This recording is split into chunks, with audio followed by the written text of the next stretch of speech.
Si nous étions mauvaise langue, nous pourrions dire que notre métier, c'est avant tout de créer des bugs. Après tout, quand nous créons une feature qui n'existe pas, elle contiendra irrémédiablement des bugs.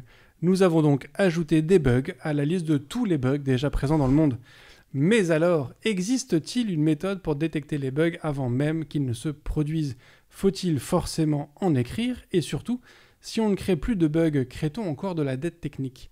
Pour répondre à ces questions cassées, je ne reçois pas Beetlejuice, mais il s'y connaît en sorcellerie. Adrien, bonjour. Bonjour Bruno. Cosa Vostra.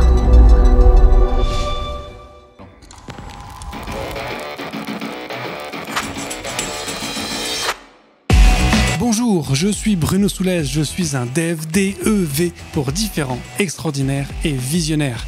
Bienvenue dans If This Then Dev, le podcast qui veut résoudre le problème avant de passer au dev. Chaque semaine, je recevrai un expert pour décoder un sujet ou une tendance de notre formidable métier d'artisan du numérique. Sans en faire un tuto, nous parlerons d'une techno ou de notre quotidien de dev. Une discussion sans boucle, sans condition, mais compilée, afin d'en comprendre tous les éléments avant de passer au dev. Ce podcast est une production Cosa Vostra, où nous codons comme nous accompagnons nos clients, en étant différents, extraordinaires et visionnaires. Alors Adrien, est-ce que tu pourrais te présenter pour les quelques personnes qui ne te connaîtraient peut-être pas ? Bien sûr, je m'appelle Adrien Blandin, je suis CTO de lepermilibre.fr, donc une auto-école en ligne pour laquelle je travaille depuis plus de 6 ans maintenant, 3 ans en tant que dev back-end et 3 ans à la tête de l'équipe technique. Ok.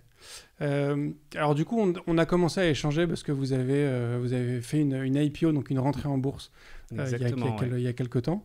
Et tu m'as parlé en fait de toute une méthodologie de qualité de création du code, qualité d'usine logicielle, je ne sais pas comment est-ce qu'on peut l'appeler. Alors déjà, ma première question, ce serait, est-ce que c'est quelque chose que tu as maturé avec l'expérience ou est-ce que c'est une méthode que tu appliques qui vient d'ailleurs ? Je pense que je suis quelqu'un qui se concentre beaucoup sur l'avenir et assez peu sur le passé et le présent. Et à chaque fois que je fais quelque chose, je me demande comment ça va vivre dans le temps. Et c'est pas juste de la technique, ça va de la technique au produit, au management, etc. Mais l'idée, c'est pour moi de réussir à anticiper le plus possible les obstacles que j'aurai demain pour, quand je travaille aujourd'hui, les prendre en compte et me l'enlever demain. Et c'est un petit peu ce qu'on a fait sur l'IPO, pas tant sur la partie technique, alors dans une certaine mesure, mais sur toutes les questions organisationnelles. Alors, ce qui est intéressant, c'est que donc on a enregistré le compilé de l'épisode 204 juste avant. Ouais. Et tu me disais que, notamment sur la notion de performance, toi, aujourd'hui, tu achètes un nouveau serveur. Enfin, tu loues un nouveau serveur parce que ça te permet de ne pas te poser la question de la performance et tu pourras te la poser plus tard. C'est une manière de, comme tu le disais, d'acheter du temps. C'est-à-dire que tu gagnes du temps à ne pas te poser une question maintenant. Exactement. Mais du coup, tu viens de nous dire que tu essayes d'anticiper les problèmes que tu auras demain. Est-ce que du coup, c'est pas consacrer du temps à un problème que tu auras peut-être demain ? Là où tu pourrais gagner du temps en te disant, tu sais quoi, ce sera le problème du Adrien de demain. C'est une très bonne remarque. Effectivement, quand on travaille en essayant d'anticiper un petit peu ce qu'on pourrait nous demander demain, côté métier ou côté fonctionnalité, ou les problèmes que ce qu'on fait pourrait induire demain, on va toujours mettre un surcoût de travail en plus. Un surcoût qui va être de l'ordre de 30 à 50% sur chacune de nos fonctionnalités. Et dans un monde où le problème se produira jamais, effectivement, ce 30 à 50% de temps, tu l'as perdu. Après, j'ai une conviction, c'est que si les choses peuvent mal tourner, elles vont forcément mal tourner à un moment.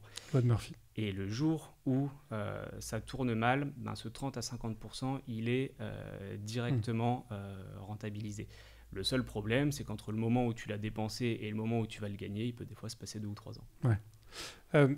Il y a quand même du coup aussi un sujet en fait, c'est est-ce que toi tu as une grille de lecture ou d'évaluation et justement sur ces problèmes qui peuvent se présenter demain de manière plus pragmatique.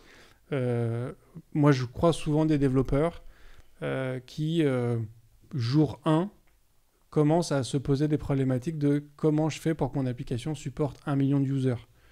Et souvent, on a envie de leur dire, en fait, t'es sympa, mais déjà, sois capable d'en gérer 10.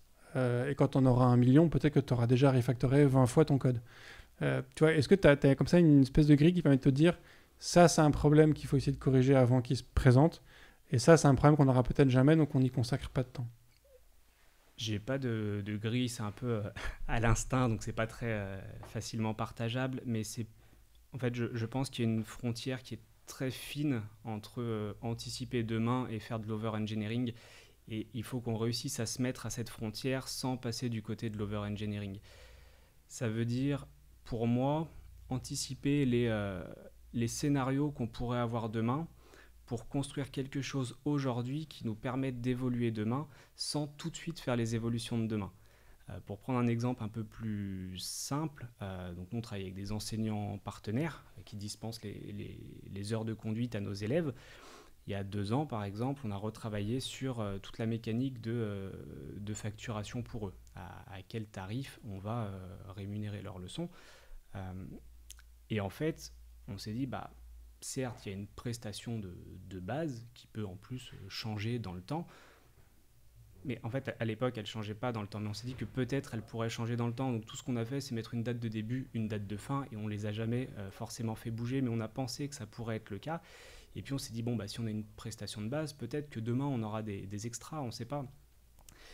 Donc on a prévu le fait d'avoir une prestation de base et des extras. Mais on n'a pas mis en place les extras à proprement parler. Ensuite, on a eu les prix de l'essence qui ont augmenté. Et là, on s'est dit, le permis libre, nous, c'est un peu aussi notre devoir d'accompagner nos enseignants. Donc, on a décidé de leur donner un petit bonus pour les accompagner avec les hausses du prix de l'essence. Ce jour-là, on était content d'avoir anticipé que peut-être un jour, on aurait des extras. Et en fait, on a passé 1 jour, 2 jours à mettre en place vraiment la mécanique d'extra qu'on n'avait pas fait à l'époque, mais on avait posé une base technique qui nous permettait d'être assez ouvert sur l'ajout de nouveaux types de primes. Et ça, cette mécanique, on a sorti la semaine dernière notre offre en permis accéléré. Donc les enseignants sont un petit peu mieux rémunérés pour ces offres-là. On a récupéré cette mécanique et en fait, ça nous fait gagner un temps fou aujourd'hui parce qu'en 1 jour, on fait ce qu'on aurait dû mettre 2, 3, 4 semaines à mettre en place. Parce qu'il y a quelques années, on s'est dit que peut-être le système évoluerait et qu'on n'a pas voulu se restreindre dans une conception technique trop fermée. Et ce qui est intéressant, c'est que du coup, ce que tu évoques là, c'est pas une optimisation technique au sens il nous faut un algorithme hyper fluide et compagnie. C'est-à-dire que c'est une compréhension de la demande qui t'a été faite par un PO ou un responsable au sein du permis libre.fr. Et il y a quelqu'un qui s'est dit « Ok, j'entends ce que tu veux, c'est gérer des factures. » Mais en fait, tu vois, il y a une espèce de compréhension de la demande et du coup une vision pas uniquement technique, mais aussi une vision en fait de se dire voilà ce vers quoi la demande de manière assez logique peut évoluer. Donc c'est une démarche du coup que tu mènes aussi bien auprès de tes devs que de tes PO, j'imagine, ou tes différents PM. Exactement. Je pense que mon objectif personnel, c'est de maintenir un système qui est simple. Parce que dans l'épisode de Christophe dont on a parlé tout à l'heure, il parlait des fois de la performance, mais des fois de faire aussi le choix de la maintenabilité. Moi, je vise la maintenabilité plus que la performance, parce que c'est ce qui nous permet d'avancer vite demain et de rajouter vite des choses dans le code. Et du coup, quand on pense une fonctionnalité, j'essaye en fait, quand un PO va venir avec une idée ou que le métier va venir avec une idée, ça vient souvent en fait avec beaucoup de contexte autour de l'idée, avec déjà des pistes de solutions, etc. Et je pense que ce qui est important dans notre métier de développeur ou même de produit, c'est d'enlever un peu ce contexte, d'enlever toutes ces décorations qu'on va avoir sur le besoin et de se concentrer sur le besoin de fond. Et ce besoin de fond, l'aborder avec un prisme technique en se disant voilà, maintenant qu'est-ce qui pourrait merder avec ça, quels sont les différents scénarios qu'on va avoir, et c'est sur ça qu'on va se concentrer. Et ensuite le besoin métier, on va venir mettre un petit peu de UI, un petit peu de UX par-dessus, mais on a une base solide qui va permettre d'y répondre. Okay.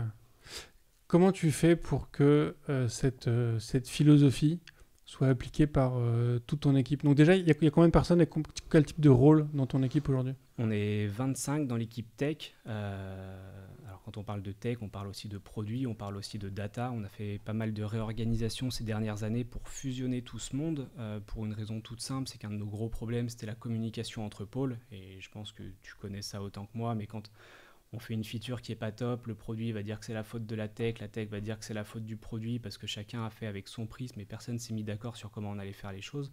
Donc notre but, ça a été de mettre tout le monde un peu dans le même bateau et aujourd'hui on a un mot d'ordre, c'est qu'on fait tous le même métier, on construit des applications. Par contre, on a tous un rôle différent dans la construction d'une application. Comment on transmet la philosophie derrière, c'est un petit peu difficile parce que c'est des philosophies qui sont personnelles et qui sont aussi issues un peu de l'expérience. Quand tu as fait des erreurs et que tu t'es pris un peu les pieds dans le tapis sur une feature que tu as ratée et que derrière tu as dû remettre 3 mois pour la corriger, tu te dis j'aimerais bien que ça ne se reproduise pas. Et tant que les gens n'ont pas fait l'erreur eux-mêmes, c'est dur pour eux de prendre en compte cette philosophie. J'essaye de passer pas mal de temps avec nos PM qui communiquent avec le métier pour justement challenger les demandes qu'on va pouvoir recevoir et essayer de trouver la solution la plus adaptée aux problèmes de fond en y incluant les contraintes techniques, parce que c'est un peu souvent ce qui est oublié quand on va faire des features, c'est les contraintes produits, les contraintes techniques. Donc mon objectif, c'est de faire attention à ce que ça ne déborde pas. Et puis, en passant aussi beaucoup de temps avec nos leads techniques, que ce soit au back-end, que ce soit au front-end, à l'infra, etc., pour leur transmettre un petit peu les règles d'exigence que j'ai et que je souhaite qu'ils aient envers leur équipe. Donc, tu as une espèce de... Je reviens à ce terme de grille de lecture, mais tu as une espèce de checklist que du coup, tu essayes de passer de personne en personne. Exactement, et mon gros enjeu aujourd'hui, c'est de réussir à ne plus l'avoir juste dans ma tête, mais à l'écrire, la rédiger pour avoir vraiment quelque chose vers quoi se tourner quand on a un doute. Et ça rejoint quelque chose que je ne fais pas très bien aujourd'hui, mais que j'aimerais mieux faire, c'est que je pense que dans une équipe, un de mes rôles aujourd'hui, c'est de laisser les équipes être le plus autonomes possible. Et c'est là où c'est un petit peu difficile pour moi, c'est que je suis arrivé à un moment où on était 6 dans l'entreprise. Pendant longtemps, on n'a été que 3 à l'équipe technique, donc une grande partie des applications, je les ai créées. Aujourd'hui, on est 25, donc forcément, je ne fais plus du tout d'opérationnel. Et je ne peux pas être derrière tout le monde. Et ce n'est pas à 5 que je sois derrière tout le monde. Donc l'objectif, ce n'est pas de leur mettre des limites ou de restreindre ce qu'ils doivent faire, mais plutôt que de leur donner des clés de compréhension ou des aides à la décision. Et je discutais avec David, qui est le directeur des opérations chez nous, et il a dit un truc qui est hyper pertinent, c'est que quand il a le choix entre un outil qui utilise des standards ouverts sur le marché et un outil qui utilise des standards non ouverts, il va toujours prendre l'outil qui utilise des standards ouverts.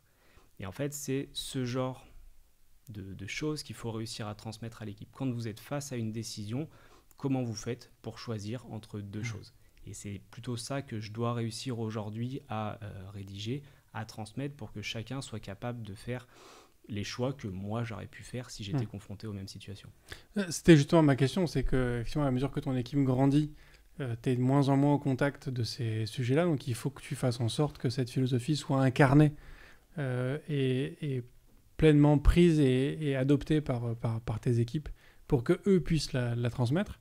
Est-ce que du coup pour toi c'est un critère de recrutement, c'est-à-dire que du coup tu as fait en sorte d'avoir des gens qui portent déjà ça en eux, qui peuvent du coup le transmettre? Est-ce que tu penses que c'est une philosophie qu'on peut apprendre? Tu vois, tu parlais d'expérience tout à l'heure. Comment est-ce que tu infuses ça dans ton équipe pour plus tard? On est très vigilant sur les recrutements, donc on a un process de recrutement qui est assez lourd. Je préfère qu'on passe notre chemin sur 50 profils et qu'on trouve celui qui vraiment va être exceptionnel, plutôt que de se mettre dans une situation où, comme on a un besoin immédiat, on va prendre n'importe qui, parce qu'on sait souvent derrière que ça se passe mal et c'est du temps perdu pour tout le monde. Donc aujourd'hui, on a une équipe qui est formidable, hein. Il n'y a que des excellents profils dans l'équipe. On a un collectif qui fonctionne bien, et je pense que ça a été la chose la plus importante. On a rapproché du coup le produit, la data, pour justement créer ce collectif. Et je pense qu'on peut chacun individuellement ne pas être parfait, rater des choses. Et c'est là où l'organisation et le collectif va prendre le relais. C'est que je pense qu'on peut transcender l'individu grâce à une bonne organisation, grâce à des bons process, et s'assurer que c'est pas parce que moi, Adrien, j'ai oublié un petit truc dans la feature que je devais faire qu'on va partir en prod en l'ayant oublié. Et ça va passer par de la code review, où on a un tech lead, sa responsabilité, c'est d'être chiant.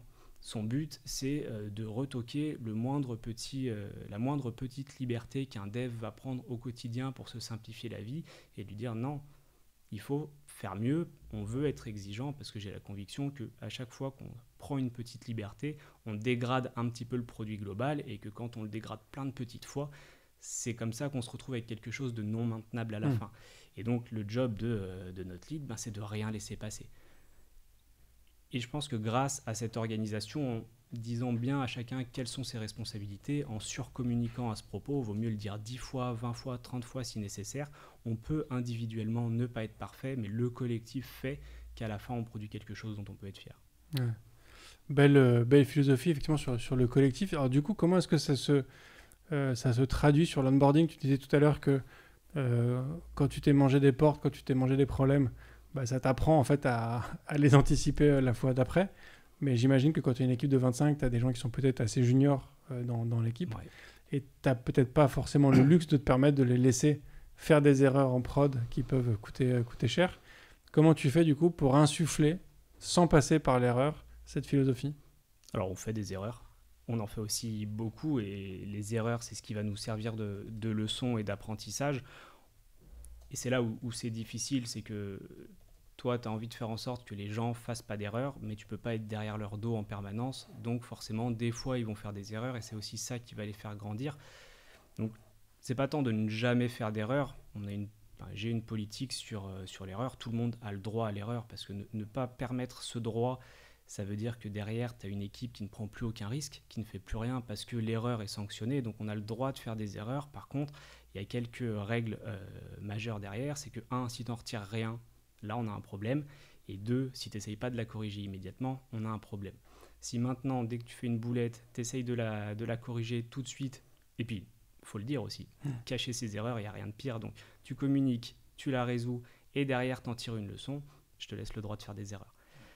Comment on fait en sorte qu'on en fasse le moins possible? Je pense que c'est aussi d'avoir une équipe avec qui tu travailles depuis longtemps, d'avoir des personnes à qui tu as bien délégué et en qui tu as confiance. Et plus tu vas travailler longtemps avec quelqu'un, plus tu vas être capable d'avoir un petit peu de l'influence sur la façon dont il pense et sur la façon dont il travaille. Aujourd'hui, c'est beaucoup plus confortable pour moi et ça me permet de bien plus fermer les yeux que par le passé sur beaucoup de choses parce que j'ai une équipe dont certains sont là maintenant depuis 2 ou 3 ans en qui j'ai confiance, je sais qu'ils connaissent les applications, je sais qu'ils savent ce qui est attendu d'eux, quelles sont leurs responsabilités et ça me permet de leur faire confiance. Est-ce qu'on fait des erreurs? Oui, mais on en fait quand même moins grâce à des personnes clés dans l'entreprise dont le rôle est d'éviter les erreurs. Ouais. Chez Cosa Vostra, on a une philosophie qui est assez proche, qu'on a résumée en faire des erreurs, c'est pas grave, faire 2 fois la même erreur, c'est plus grave. Je suis entièrement d'accord avec ça. C'est qu'effectivement, faire des erreurs, c'est important que les gens puissent effectivement avoir cette liberté de tester et d'expérimenter des choses. Et parfois, ça marche pas, fine. En revanche, si tu fais 2 fois la même erreur, c'est qu'effectivement, tu n'as rien appris de ton premier plantage, quoi. Et le problème, du coup, c'est toi, c'est plus ce que tu as Oui. fait. Exactement. Et c'est ça qu'on veut éviter. Donc on prend que on recrute que des personnes qui sont curieuses et puis on insuffle aussi cette philosophie et qui sont capables d'apprendre de leurs erreurs derrière. C'est quoi du coup les règles entre guillemets que toi t'imposes sur l'écriture du code, la qualité du code? Est-ce que de manière très pragmatique, est-ce qu'il y a un truc sur lequel tu as conscience d'être un peu trop exigeant, mais c'est ta règle et t'en démords pas? On a un mantra, et je vais le rappeler ici parce que je pense qu'une partie de l'équipe m'écoute, c'est que tous nos développeurs doivent coder comme un seul homme. Ça veut dire que on a une organisation où donc nous on fait du front, du back et de l'infra, donc on a un peu ces différents métiers, ces domaines d'expertise. Par contre, on est organisé sous forme de squad produit, et donc une squad, ça va être 7 personnes de l'équipe technique qui représentent tous les métiers de la technique pour être complètement autonomes sur leurs fonctionnalités. C'est-à-dire qu'on aura des devs front, on aura des devs back, on aura des PM, on aura du design, etc., de la data. Et donc en fait, on a potentiellement dans une squad 3 devs front, dans une autre squad 3 devs front. Et moi, ma crainte, c'est que chacun commence à faire un petit peu à sa sauce dans son coin parce qu'il ne travaille pas sur les mêmes fonctionnalités, pas forcément sur les mêmes projets, etc. Et pour moi, un code qui est simple, un code qui est maintenable, c'est un code qui est un peu chiant. Et donc personne aime quand je dis que notre but c'est de faire du code qui est chiant parce qu'on veut tous faire des trucs cool, mais du code qui est chiant, c'est un code qui est simple à comprendre. Donc il est toujours structuré de la même façon. Et ça, je suis très chiant dessus. Donc on a des règles de code, des patterns par exemple qu'on a mis en place, et pour transmettre de l'information du back au front, où certaines informations passent par tel pattern, d'autres informations par un autre pattern, et on doit toujours les utiliser. Les règles, elles évoluent assez peu dans le temps. Ça veut pas dire qu'elles ne peuvent pas bouger, c'est juste que si elles bougent, je veux qu'on les mette de partout. Donc pour les mettre de partout, ça veut dire que toute l'équipe doit être au courant. Ça veut dire qu'à partir de maintenant, toutes les nouveautés, on les fait selon ces nouvelles règles. Et ça veut dire qu'on met en place une stratégie pour aller rattraper l'existant, parce que je ne veux pas qu'on ait 50 fichiers qui sont sur un ancien système et 50 fichiers qui sont sur un nouveau système. Donc on va, typiquement, là on a décidé de mettre en place une doc avec OpenAPI. Donc on avait 250 routes à documenter. On s'est mis une stratégie où chaque semaine, faisait une route. Ça nous a pris 6 mois, 9 mois, peu importe, mais aujourd'hui, la documentation, c'est une étape clé de chaque feature. C'est imposé. En code review, si tu ne la fais pas, tu es recalé, tu dois aller écrire ta documentation. Donc on fait bouger les règles, mais il faut les faire bouger dans un cadre défini pour que ça soit officiel de partout. Donc ça, je suis assez chiant dessus parce que mon objectif, c'est que le code soit simple. C'est vraiment code simple et lisible, c'est mon cheval de bataille, parce que ma grande fierté, c'est quand on fait rentrer un nouveau développeur dans l'équipe, ce que je veux, c'est que son deuxième jour, il soit capable de faire des releases en production. Et du coup, quand il est capable, on lui explique comment le code est conçu, on n'a pas besoin de lui expliquer tout le code, tous les process métiers, etc. On lui explique comment on a pensé le code, et ensuite il est autonome pour se promener dans le code et comprendre où est-ce qu'il est censé trouver les informations. Et c'est ça que je vais chercher à travers le fait de vouloir que tout le monde code de la même manière, ce qui est un peu contradictoire avec l'expression personnelle et le côté artistique du code que chacun pourrait rechercher. Et moi, je suis hyper aligné avec cette philosophie. Sur certains détails, j'y reviendrai après, mais moi, effectivement, à l'époque où j'étais CTO, je ne le formulais pas comme ça.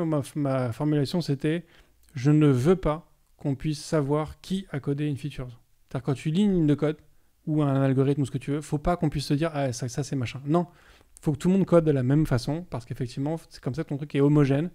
Et l'homogénéité, même si elle peut être mauvaise, c'est-à-dire qu'on peut avoir fait des mauvais choix, mais si l'ensemble est homogène, en fait, il est forcément plus facilement maintenable et tu peux plus facilement le faire évoluer vers une meilleure solution. Mais si tu peux déterminer en disant « Ouais, ok, ça, vu comment c'est fait, ça c'est un tel qui l'a fait », il y a un problème.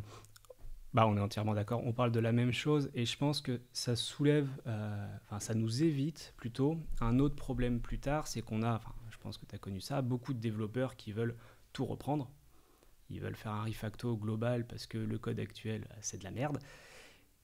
Et je pense, parce que j'ai souvent été dans ce cas-là aussi, ce que je demande à mes équipes, c'est pas quelque chose que j'arrive facilement à m'appliquer moi-même. Je pense que quand on veut faire un refacto total de quelque chose, c'est pas tant que le code c'est de la merde, c'est surtout qu'on le comprend pas parce qu'il a été écrit d'une manière qui ne nous est pas familière. Et du coup, c'est dangereux pour une boîte de faire des refactos en permanence de features qui fonctionnent très bien. C'est quelque chose qu'il faut éviter. Donc apprendre à chacun à réussir à coder comme les autres pour comprendre le code et éviter cette nécessité de faire un refacto derrière, ça me semble assez important. Ouais. Si je devais me permettre juste une suggestion sur ta formulation, sur ton leitmotiv, je pense que ce serait plus juste de dire que tous nos devs doivent coder comme une seule personne. Exactement. Je me suis rendu compte en le disant, c'était pas très inclusif. Donc voilà, c'est juste ça. On a parlé du coup effectivement de comment tu fais pour créer du code de manière qualitative. Mais on l'a dit aussi en filigrane, c'est que de manière inhérente, on est amené à créer des bugs quand même, et il y en a qui vont passer. Comment tu fais pour anticiper, comment tu fais pour les corriger avant qu'ils se concrétisent ? Alors, on ne les corrige pas toujours avant qu'ils se concrétisent, et par chance, on a une super équipe au service client qui nous remonte les problèmes, donc c'est quand même notre source d'information numéro 1, d'avoir nos candidats au téléphone et une équipe qui nous transmet les problèmes à résoudre. Ce qu'on essaye quand même de faire, ce qui est parfois un petit peu dur à instaurer en parallèle l'exigence des features à sortir pour faire avancer le business, etc., c'est d'être proactif sur la détection des problèmes. Pour ça, on a toute une stack d'observabilité. On va utiliser du Sentry pour les remontées d'erreurs, donc sur l'intégralité de nos projets. Et ensuite, on a un Datadog qui est configuré. Alors, il y a les erreurs qui remontent, mais il y a pas mal d'autres choses comme métriques qu'on va pouvoir suivre au quotidien. L'idée, et ça fait partie aussi des responsabilités qu'on va demander à certaines personnes de l'équipe, c'est de s'occuper de surveiller ces systèmes. Donc, d'aller voir sur Datadog régulièrement si on n'a pas des petits problèmes sur une route, d'aller voir si on n'a pas des problèmes de latence ou des choses comme ça. Comme on ne peut pas systématiquement compter sur le fait que tout le monde pense à le faire ou que tout le monde a le temps de le faire, l'autre face de cette pièce de l'observabilité, donc là on a le monitoring, c'est d'être alerté, donc l'alerting, et donc c'est que quand il y a quelque chose d'anormal qui se produit, d'être notifié de cette chose. Donc nous on utilise Slack comme un hub un peu global de toutes les notifications qu'on peut recevoir. Donc on va avoir des channels d'erreurs back-end, des channels d'erreurs front-end, des channels de monitoring infra un petit peu plus global, des channels de surveillance de nos prestataires externes aussi. Donc on travaille pas mal avec des API du gouvernement. Des fois ils tombent et on n'est pas toujours au courant qu'ils sont en maintenance, qu'ils sont en train de faire une mise à jour ou qu'ils tombent. Donc on surveille ça régulièrement. Ça nous permet derrière de prévenir nos équipes aussi côté service client qui vont devoir répondre aux candidats qui ne peuvent pas réserver leur examen. Donc tout ça, ça passe par une grande stack de monitoring et d'alerting. Et après, l'idée, c'est un peu illusoire, on n'y arrive pas toujours, mais c'est d'être sans cesse au niveau zéro des erreurs qui remontent. Mais on sait, toi et moi, qu'il y a des erreurs qui sont sans incidence ou sur lesquelles on ne peut pas toujours faire quelque chose. Donc on a tendance à juste les ignorer pour plus les voir. D'accord, donc il y a quand même cette philosophie de se dire, en fait, tu juges la criticité d'une erreur et ça t'arrive de dire, en fait, celle-là, on la laisse couler parce que c'est pas grave en tant que tel. Ouais, on en a pas mal typiquement. Donc nous, on a toute une partie de notre stack qui tourne sur SQS. Donc c'est un système de messaging assez simple. On envoie globalement des messages dans une queue sur Amazon et elle nous les renvoie sous forme de requêtes HTTP derrière. Des fois, on met beaucoup de lock sur les modifs qu'on fait en base de données pour éviter de modifier en même temps de manière différente une même ligne. Et quand on a des traitements qui vont être un petit peu longs, il se peut qu'on finisse en deadlock sur une de nos requêtes. Comme on sait qu'on passe via SQS et que le système est fait pour faire du retry en cas d'erreur, en fait, si la première requête elle échoue, on s'en moque un petit peu parce que la deuxième va passer. Donc on a beaucoup d'erreurs de ce genre. Ça serait très coûteux d'aller les optimiser, on ne saurait pas trop par où commencer, etc. Et en fait, il y a zéro incidence derrière parce qu'on sait que le traitement, il est quand même effectué. Donc celle-ci, on a tendance à fermer un petit peu les yeux dessus. Et du coup, en fait, au final, l'erreur, elle est traitée. C'est-à-dire que tu as mis en place une solution qui permet de faire en sorte que cette erreur n'a pas d'incidence. Mais tu vois, tu peux avoir le cas de te dire, on a un bug à telle occurrence. Je ne sais pas, quand tu as, par exemple, quelqu'un qui fait une réservation depuis le Pérou, parce que de manière spécifique sur son fuseau horaire, quand il réserve, machin. Enfin, tu vois, tu parles des cas très précis, tu te dis, en fait, ça concerne un client par an. Pour le moment, on n'affecte pas de ressources à ça, quoi. Ouais, on peut faire ça. Donc, il y a effectivement une jauge. Et puis souvent, des fois, il y a des personnes... Si aller réparer la réservation de cette personne au Pérou, ça nous prend trop de temps, on a aussi la possibilité de réserver pour lui. Donc des fois, ce qu'on va faire, c'est juste faire l'action à sa place. Le bug, il est toujours là, mais c'est vrai que comme il se produit une fois par an, on ne va pas aller le traiter et qu'on est obligé quand même de se poser systématiquement la question de combien de personnes sont concernées par ce bug et est-ce que ce bug est vraiment critique sur nos process, sur notre fonctionnement pour qu'on le résolve immédiatement. Si c'est le cas, souvent ce qu'on va faire, c'est qu'on fait un petit fixe un peu dégueu immédiatement. Le but, c'est pas de faire du propre, c'est juste de solutionner le problème à court terme, le temps qu'on mette une solution un petit peu plus propre et plus viable les jours suivants. Ouais.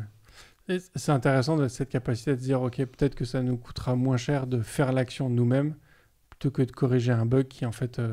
Et j'avais vu ça, moi, il y a longtemps, c'était une boîte qui faisait un système où tu envoyais ton ticket de restaurant. C'était pas un ticket restaurant, mais quand tu allais au restaurant et tu voulais le passer en note de frais, ouais. Tu prenais en photo la note et du coup, ça te traitait automatiquement le fait que ça avait coûté tant, la TVA c'était tant, machin, compagnie. Et en fait, techniquement, pendant longtemps, ils ont fonctionné avec des stagiaires qui, en fait, réceptionnaient la photo, renseignaient les infos, parce que ça leur coûtait moins cher que d'avoir une équipe de chercheurs qui allaient analyser, enfin, qui allaient faire un algorithme qui analyse la photo, qui trouve le ticket, les informations écrites, qui arrive à détecter la CCTV et compagnie. En fait, ça coûtait moins cher de prendre juste des gens qui reçoivent la photo et qui la traitent, quoi. Bah, c'est souvent le cas. Hein. Malheureusement, ouais. Et du coup, sur cette notion d'alerting, donc quand tu reçois une information comme quoi il y a soit un bug qui s'est produit, soit il y a un truc qui commence à sentir mauvais, tu fais quoi? T'envoies le message à tout le monde et après on décide entre nous qui est-ce qui le traite, ou est-ce qu'il y a quelques personnes qui le reçoivent et qui le dispatchent après aux bonnes personnes? Alors, si moi je dois m'en occuper, c'est que j'ai raté quelque chose dans l'organisation de l'équipe. Mon objectif, c'est que l'équipe soit indépendante et autonome, que je sois là ou pas là. Ça veut dire qu'on a des leads back-end, front-end et infra qui sont là pour garantir que le système fonctionne en permanence dans son ensemble. Donc, si on a une erreur back qui survient et qui est critique, c'est de la responsabilité de notre lead back que de prendre le sujet en main et s'assurer qu'il soit réglé. Le problème qu'on a souvent avec les erreurs, c'est que si tu n'as pas une personne dont c'est la responsabilité, chacun va un peu se dire je ne vais pas le faire, quelqu'un d'autre le fera bien à ma place. Et au final, personne ne traite l'erreur. Donc c'est important, je trouve, d'avoir quelqu'un dont c'est vraiment la mission et la responsabilité. Donc on a un lead back, par exemple, qui fait au final très peu de code parce que ses responsabilités, elles sont plutôt dans l'accompagnement de l'équipe et dans le maintien d'un back-end fonctionnel plutôt que dans la rédaction de code à proprement parler. Okay. Donc quand on a une erreur qui se produit, on va essayer donc on a souvent les leads qui vont prendre le sujet en main immédiatement, mais pas que. Le but, c'est aussi que chacun soit capable de le voir et de lever l'alerte. On va essayer d'estimer d'où vient le problème, l'impact que ça peut avoir sur les utilisateurs ou pas. L'impact, ça va nous permettre de savoir s'il faut réagir immédiatement, si on a un petit peu de temps, etc. Et selon la criticité, on va ensuite on commence tout juste à le faire, mais déclarer des incidents en donnant du contexte qu'on peut ensuite partager aux équipes métiers et leur faire un suivi sur les correctifs et là où on en est.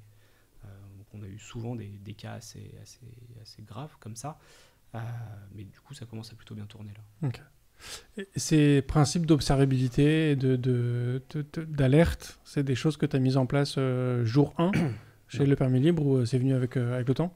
Non, pas du tout jour 1. Au tout début, on était vraiment, je pense, pendant les 3 premières années où j'étais chez Le Permis Libre, on était vraiment à l'aveugle.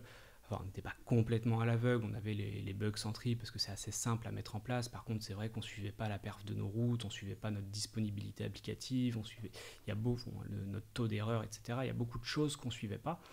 Et en fait, moi en 2020, quand je récupère le poste, une semaine avant de récupérer le poste, on a notre service client qui nous remonte que beaucoup de candidats se plaignent que ça commence à être lent, les applications. Donc on se dit, c'est bizarre, on n'a rien changé, on ne fait pas x6 sur le nombre de candidats du jour au lendemain, donc qu'est-ce qui se passe? Et en fait, en regardant un peu les logs Nginx, etc., on voit énormément de requêtes sur notre route de connexion. Et ce nombre de requêtes était en train de saturer complètement l'API. Donc en fait, c'était juste un mec qui essayait de faire du brute force, sauf qu'en faisant ça, probablement un ado qui s'ennuyait un petit peu. Mais l'impact pour nous sur le business, c'était que derrière, tous nos candidats, tous nos utilisateurs avaient une application qui était hyper lente. Et en fait, on s'est dit, mais c'est pas normal qu'on soit informé qu'on est sous l'eau au bout d'une semaine par notre service client. Et à partir de ce moment-là, donc ça a été une période assez difficile parce qu'on n'était pas du tout armé pour ce genre de situation, parce que non seulement on voyait rien, mais on n'avait pas de mécanisme de défense. Les 6 mois suivants, on a fait un taf assez important sur du coup l'observabilité et puis de mettre en place quelques mesures de protection contre ce genre d'attaque. Ok. Ça, c'est le fameux P99 dont tu me parlais en préparation? Exactement, le P99, c'est un peu notre métrique phare. Pourquoi 99 et pas 100? Parce qu'il y a toujours des petites anomalies qu'on veut éviter, et puis il y a des routes qui sont lentes par nature, le paiement par exemple. On sait que le temps qu'on contacte Stripe, que le temps que Stripe contacte la banque, que le temps que tout le monde réponde à toutes ces demandes, on sera forcément au-dessus des objectifs qu'on se fixe. alors que le P99 va un petit peu moins haut. Et puis la médiane, elle fait quand même l'impasse sur beaucoup de requêtes. Si on regarde la médiane, on est plutôt bon, on est à 250 millisecondes, mais c'est parce que nos routes de lecture sont toutes en dessous des 250 millisecondes, parce qu'elles ne font pas d'opérations complexes, alors que nos routes d'écriture qui font des opérations plus complexes, elles vont plutôt être de l'ordre de 600 millisecondes à 1 seconde. Donc on va regarder le P99, il est un peu moins sensible que la médiane pour bouger. Par contre, on arrive quand même à se rendre compte de pas mal de petits problèmes dessus. On l'a fait récemment, là, il y a quelques mois. On voit notre P99 qui augmente beaucoup et en fait qui fait des plateaux toute la journée. On se dit, c'est bizarre, on est à 1000 millisecondes, d'un coup on passe à 2000 millisecondes, on fait un plateau de 10 à 18 heures à 2000 millisecondes et puis ensuite on retourne à 1000 millisecondes. Et quand tu vois des plateaux comme ça, tu sais que tu es en train de te faire en général bourriner de requêtes, mais que le mec s'est mis un petit rate limite pour passer entre les mailles du filet. Et donc grâce à ça, en fait, en creusant un petit peu, on se rend compte que tu as un mec qui est en train de jouer avec notre API, un enseignant, donc on creuse pas mal dans nos logs, etc. On arrive à trouver la personne, on se rend compte qu'il est en train de créer un agrégateur de planning pour toutes les auto-écoles en ligne. Ce qui quelque chose qu'on ne voulait pas trop, et puis surtout ça a un impact sur nos utilisateurs, donc ça nous a permis d'identifier cette personne, de l'appeler, de lui expliquer, de mettre terme à ces petits problèmes de perf. Ouais. Est-ce que du coup, cette observabilité, est-ce que tout le monde, toute l'équipe dev y a accès en permanence ? Oui. Donc l'idée c'est que tout le monde puisse voir un peu comment les choses se comportent et puis apporter une solution. Du coup, j'imagine aussi si jamais il y a des... Ouais, jour 1 de ton arrivée chez Le Permis Libre en tant que développeur, tu as des accès à toute notre stack d'observabilité, tous nos outils pour surveiller que tout se passe bien. Ok. Bon, peut-être que je suis biaisé, mais en tout cas, je trouve qu'il y a un ensemble de philosophies en tout cas, avec lesquelles moi je suis très aligné, donc je trouve ça effectivement très, très juste. Est-ce que tu considères que tu crées quand même de la dette technique aujourd'hui ? On en crée parce qu'on ne peut pas l'éviter à 100%. On essaye de la réduire au maximum en pensant des features qui sont suffisamment, c'est le mot qu'on aime bien chez les développeurs, mais abstraites pour évoluer et s'adapter à différents scénarios à venir. Des fois, on se rate, des fois, on n'adresse pas la bonne solution au problème qu'on avait. Donc, on crée forcément un petit peu de la dette technique. Et puis, on a aussi chez nous pas mal de dette technique parce que les technologies évoluent, certaines deviennent obsolètes et que si on n'arrive pas à se mettre à jour à temps, à évoluer avec les outils qu'on utilise à temps, ça peut créer de la dette technique. Après, il y a aussi des choix qu'on a pu faire où on y est allé, puis au final on n'est pas très fan, donc on a inclus une nouvelle techno dans la stack, mais on l'aime pas trop, mais on n'a pas trop le temps de l'enlever, donc c'est plus un poids à aller gérer derrière, et ça demande une vraie stratégie pour réussir à la régler. Donc on réglera pas tout, mais les sujets fondamentaux comme ça, par exemple, on avait un monorepo pour le front-end, et on avait un nouveau projet à faire, on a créé un nouveau monorepo. Donc aujourd'hui, on rigole parce qu'on se dit qu'on est la seule boîte qui a 2 monorepos. Et donc, c'est un choix qu'on a un petit peu raté à un instant T. Pas que le choix technique est mauvais, la techno, elle est très bien, elle a du sens. Mais de se retrouver dans une situation où tu as 2 monorepos, c'est pas hyper facile au quotidien pour les personnes qui travaillent dessus. Donc aujourd'hui, la stratégie, c'est de réussir à ramener le projet qu'on a mis dedans dans notre monorepo actuel pour, à la rigueur, ensuite les faire tous évoluer vers ce nouveau monorepo. Mais on a raté un petit truc dans nos conceptions techniques, dans notre organisation, ce qui nous crée de la dette technique à ce sujet. Ouais. Donc on ne peut pas l'éviter à 100% la dette technique. Oui, mais tu vois, du coup, au final, ce que tu décris, c'est que c'est de la dette technique qui a été contractée volontairement, en fait. C'est un choix de se dire, on gagne du temps aujourd'hui, qu'on paiera plus tard, mais on gagne du temps aujourd'hui pour faire des choses qui répondent à un besoin immédiat. Je pense pas, non, parce que ça nous a rajouté du temps initialement. C'est plus que... à l'époque, c'est moi qui ai mal rempli mon rôle à ne pas savoir dire non aux envies individuelles de l'équipe. Et je pense que tu es confronté à ça souvent. On a des devs qui adorent leur métier, qui adorent les nouveautés, etc. et qui ont tendance à vouloir rajouter beaucoup de nouveautés dans la stack de l'entreprise, ce qui, d'une part, est une très bonne chose parce que ça challenge l'existant et ça nous permet de progresser. Et le problème, c'est pas qu'on ait des nouvelles idées, des nouvelles choses qu'on veut mettre en place. Le problème, c'est de partir sans les cadrer un minimum. Et l'erreur que j'ai fait à ce moment-là, c'est qu'on avait toute une stratégie pour continuer sur notre monorepo. On a un dev qui nous a dit bah, ça me semble super bien, etc. On l'avait embauché pour prendre ce genre de décision. Donc on lui a dit bon, on te fait confiance, on y va. Et en fait, il nous manquait la partie un peu stratégique de comment ça venait se greffer au projet Le Permis Libre au global. Donc on avait un très bon choix de techno sur un très bon projet, mais qui n'avait pas la vision globale de la stack technique. Et notre problème, il a été de ne pas savoir dire non à ce moment-là, ce qui nous a créé de la dette. Ok. Et parce que du coup, il y a aussi des gens qui font une distinction entre la dette technique et le legacy. Ouais.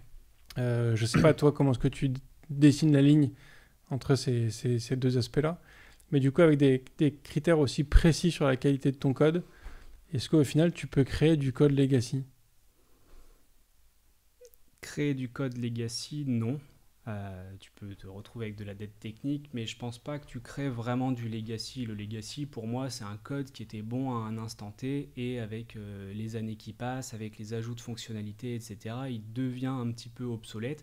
Ou alors, on pourrait le retravailler pour reprendre un nouveau contexte, souvent, on va rajouter plein de features, et en fait, cette feature, elle pourrait être retravaillée pour prendre en compte les autres et avoir un truc un petit peu plus simple. Donc elle devient legacy à cause de l'évolution du reste, mais si elle n'avait pas le reste, elle serait toujours d'actu. Et souvent, je pense qu'on va confondre ça avec de la dette technique ou des choses comme ça, alors qu'il y a des choses, des fois, on sait volontairement qu'on va mal les faire à l'avance. On sait qu'on se laisse de la dette technique pour demain, parce que à cet instant-là, on n'a pas le temps d'adresser le sujet, et du coup, on sait qu'on se crée des problèmes pour demain. Donc je pense que la dette technique, c'est quand on sait qu'on se crée des problèmes pour demain, alors que le legacy, c'est plutôt quand on se retrouve avec des problèmes, mais c'est pas la feature en elle-même, c'est le reste qui a bougé et qui nous crée ces problèmes. Et ça, avec tes critères de qualité de code aujourd'hui, tu penses que ton code a suffisamment de pérennité pour pas devenir du legacy plus tard? On a des parties de code qui deviennent legacy avec le temps. Tu t'en rends assez vite compte, c'est souvent celle où les devs veulent pas aller travailler dedans. Et à chaque fois, souvent, c'est quand on a fait des choix trop philosophiques sur la façon de faire les choses, donc de la philosophie technique, ou des choix trop orientés performance qui font qu'on a du code qui est pas lisible, difficilement maintenable et donc très peu évolutif. Et notre legacy va plutôt être là. Et je prends pour exemple, alors nous, une des features qui est au cœur de le permis libre, c'est la gestion de planning et de réservation. Donc on a un peu plus de 1000 enseignants avec lesquels on travaille. Ces enseignants, ils sont capables d'ouvrir leur planning sur les 4 mois à venir.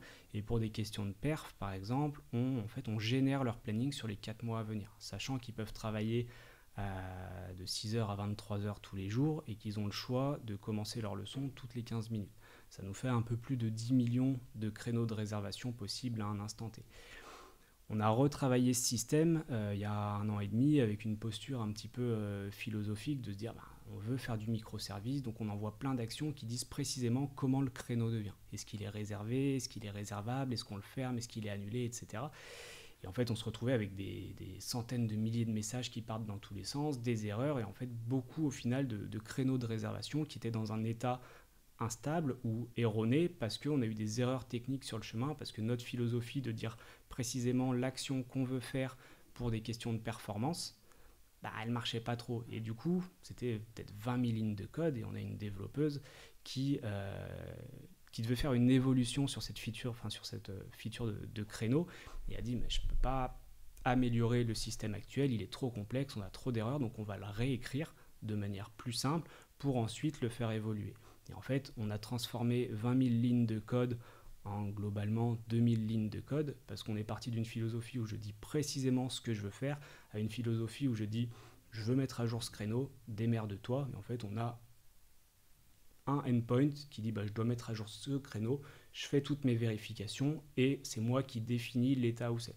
Donc c'est moins performant parce qu'on fait beaucoup de calculs. Par contre, si les requêtes échouent ou s'il y a une nouvelle requête qui vient sur le même créneau, elle relance tout le process de vérification de l'état du créneau, ce qui fait qu'on a quasi plus d'erreurs aujourd'hui.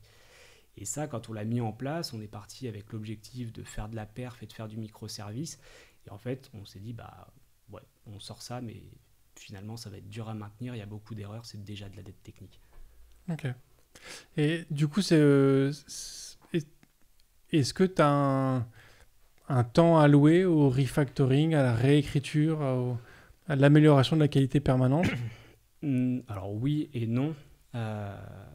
On lit souvent qu'il faut mettre 20% de son temps en dette technique, en évolution, etc. Et mon expérience personnelle, c'est peut-être pas celle de tout le monde, mais m'a appris qu'on n'arrive jamais à consacrer ce 20% de temps parce que quand tu as une feature qui doit sortir, tu as toujours des imprévus, donc tu es toujours en retard sur les features que tu dois sortir.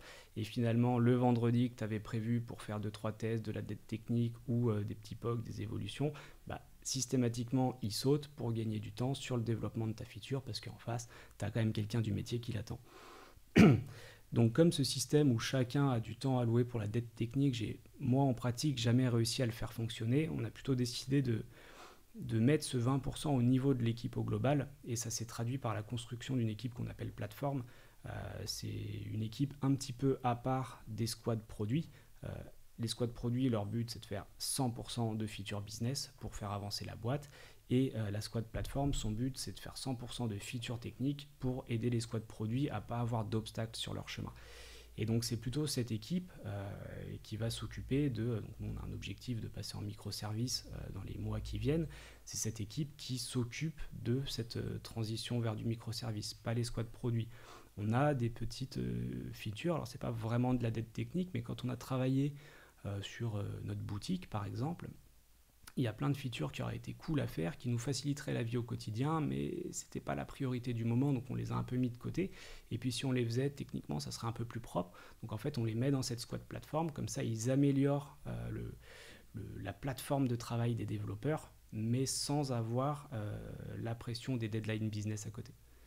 Ça c'est un sujet que je vois de plus en plus apparaître, c'est la developer experience. C'est comment faire en sorte que tes devs aient aussi une expérience de... C'est-à-dire qu'on parle de l'UX, de user experience, mais il faut aussi que les gens qui vont mettre en place cette UX, eux aussi, aient une expérience de travail agréable. C'est dans cette optique-là, en fait, au global, tout ça. Exactement. La developer experience, c'est un concept qu'on entend de plus en plus et pour lequel je suis extrêmement aligné, parce qu'au final, si je le réduis à sa plus simple expression, la developer experience, c'est pour moi un moyen de réduire tous les temps d'attente que vont avoir les développeurs. Donc c'est de maximiser leur efficacité parce que, et c'est large, hein, ça va aller de ton pipeline de CI, de faire en sorte qu'au lieu de mettre 30 minutes, ils mettent que 10 minutes. C'est que le lancement de ton environnement de dev, ils mettent 2 minutes et pas 30 minutes. Et il y a plein de petits sujets sur lesquels on peut intervenir pour que les temps d'attente soient beaucoup plus courts. Et puis l'autre enjeu, c'est de garantir que les informations circulent bien ou que si une chose est importante pour la qualité globale de ton travail ou de tes applications, elle soit automatisée et qu'en fait, ça ne soit pas une charge mentale pour le développeur de se dire, typiquement, nous, on doit faire des code reviews, elles doivent être approuvées par 2 personnes à chaque fois. Ça, c'est une phase d'attente parce que le dev qui envoie sa feature, en face, tu n'as pas toujours quelqu'un qui est prêt pour faire sa code review. Donc, on est obligé de garantir un peu des temps de code review chaque jour, mais tout le monde n'y pense pas, etc. On a du mal à trouver ce qu'on doit relire, etc. Donc, la développeur expérience, ici, ça va juste d'envoyer des notifs Slack régulièrement pour dire attention, il y a telle personne qui en attend d'une review, pensez à le faire. Toi, tu aurais dû la faire parce que tu as le tampon final, pense effectivement à y aller, etc. Et en fait, l'observabilité, le monitoring, tout le travail de l'infra rentre vraiment dans ce cadre de la developer experience. On a mis un petit sujet en prod récemment, c'est que on a eu en mars-avril une période où on a fait pas mal de tests en prod. On a envoyé des features qui avaient des gros impacts sur la base de données et qui nous ont créé un mois un petit peu instable.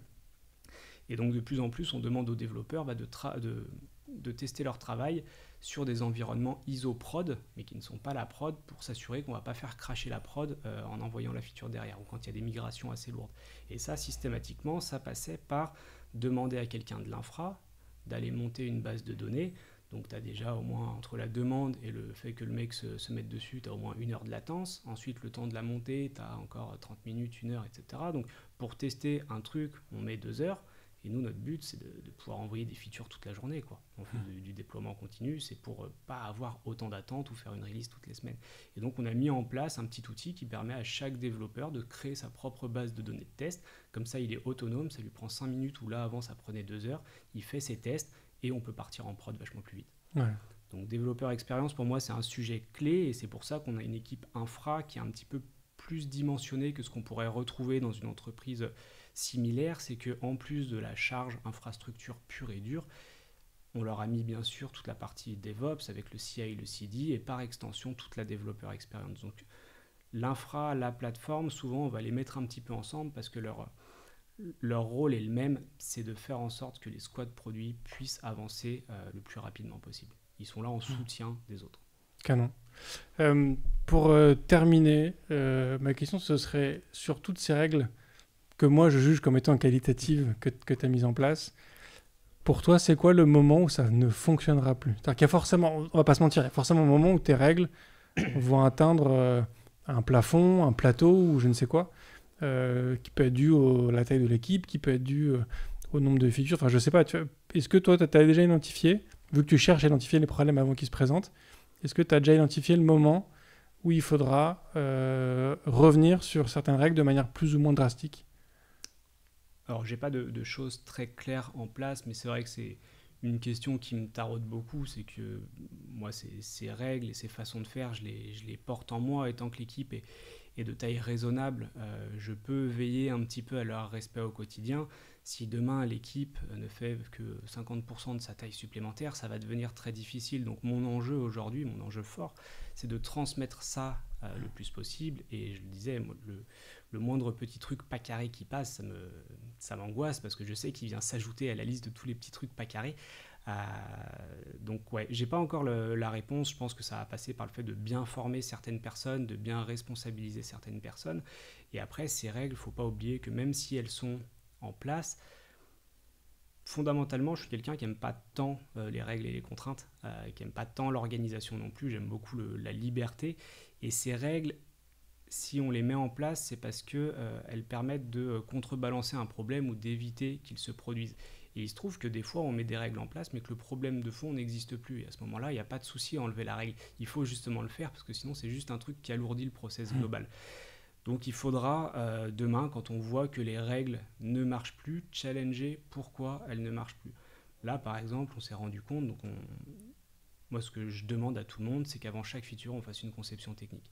Il faut que ça soit bête et méchant. J'ai une feature, je réfléchis avant comment je vais la faire. Je ne veux pas qu'on la commence et qu'on réfléchisse en cours de route parce qu'il y a 10 000 trucs qui vont se produire et qui vont nous ralentir. Et au final, on fait la conception technique pendant qu'on est dedans. Donc autant le faire avant, on anticipe et ensuite on travaille. Et donc ces conceptions, on va les partager ensuite aux autres développeurs pour avoir un regard un petit peu externe. Et là, on se rend compte qu'on a des développeurs qui ne font plus les conceptions techniques. Mais c'est pas que l'exercice leur plaît pas, c'est juste que le temps d'avoir une revue est trop long, donc du coup ils préfèrent ne pas le faire pour gagner du temps. Donc notre problème, il n'est pas sur le fait de garantir la conception technique, il est sur le fait de comment on résout le problème de la revue qui est trop longue. Et à la rigueur, ce qu'on s'est dit, c'est qu'on s'en fout qu'elle soit revue. Moi, ce que je veux, c'est juste que le mec pose ses idées sur le papier avant de commencer son travail. Donc si déjà il fait ça tout seul et qu'il n'y a personne qui le valide, je suis content parce qu'il sait lui au moins où il est censé aller. S'il y a quelqu'un qui valide, c'est un petit bonus pour l'équipe. Ouais. Canon. Merci beaucoup pour cette discussion. J'aurais deux dernières questions pour toi, pardon. Plaisir. La première, c'est est-ce qu'il y a une ressource, un contenu, un film, une série, un livre que tu souhaiterais recommander à l'ensemble des auditeurs? Alors, je me renseigne pas beaucoup, ou alors je me renseigne surtout quand j'ai un problème et du coup je vais chercher à comment le résoudre et là je vais faire un petit état de l'art de ce qui existe pour résoudre mon problème. Mais un livre que je lis en ce moment que j'apprécie énormément et qui change beaucoup ma façon de voir les choses, notamment en termes de communication, c'est le livre « Ne jamais couper la poire en deux ».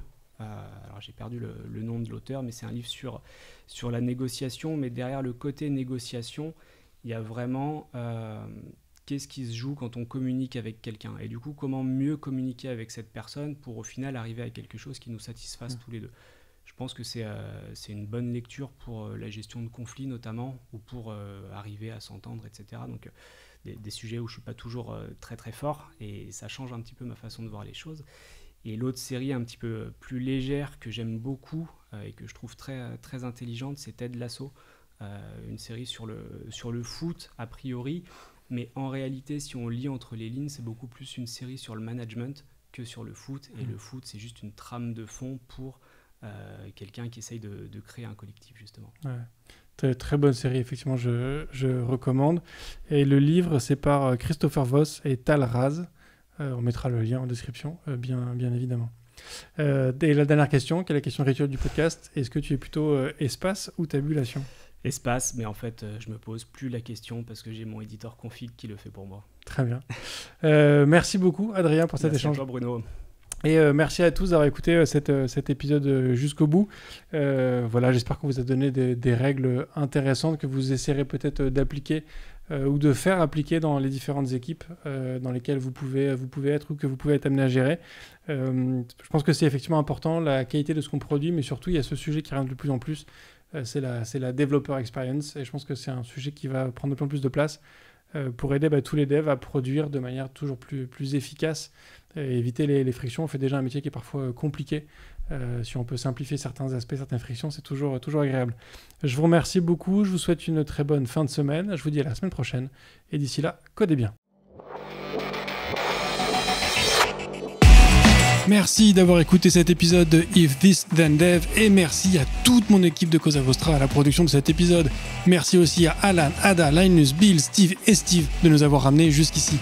Si ce podcast vous a plu, committez-vous en vous abonnant, déployez-le autour de vous, et vous pouvez aussi nous faire une petite code review en nous laissant 5 étoiles sur votre plateforme de podcast préférée. La conversation continue bien sûr avec vous sur Twitter, LinkedIn, Facebook, Instagram, chacun sa techno, @ifthisdendev ou @bibir, B-I-B-E-A-R. Vous retrouverez aussi tous nos épisodes sur notre site ifttd.io. Et enfin, si vous avez besoin d'une agence pour vous accompagner ou si vous souhaitez rejoindre une équipe tech passionnée et passionnante, écrivez-moi sur bruno@cosavostra.com. Merci à tous.